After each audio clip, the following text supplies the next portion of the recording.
How to delete WhatsApp call history permanently. Hello everybody, welcome back to the channel. Today I'll guide in how you can delete WhatsApp call history permanently.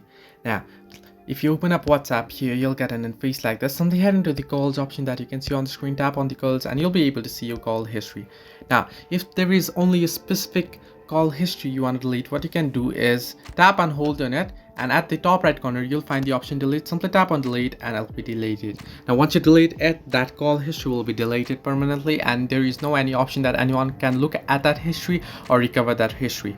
So the other way, if you want to delete all your call history permanently, what you want to do is simply tap and hold on the call history that you want to delete and select every call history that you have here. Now this is the only way you can delete all. Simply tap and tap on all the call history there and then simply tap on delete icon at the top right corner of the screen, and once you tap on delete, it'll be deleted. You can see everything has been deleted from my call history and it'll be deleted permanently. Once you delete it, this will be deleted permanently and it won't be shown up anywhere except for your chats. It might show up on your chat, however. So this is the way you can delete WhatsApp call history permanently. Hope this helped you. Do like and subscribe, and do not forget to leave a comment down below if you have any further issues.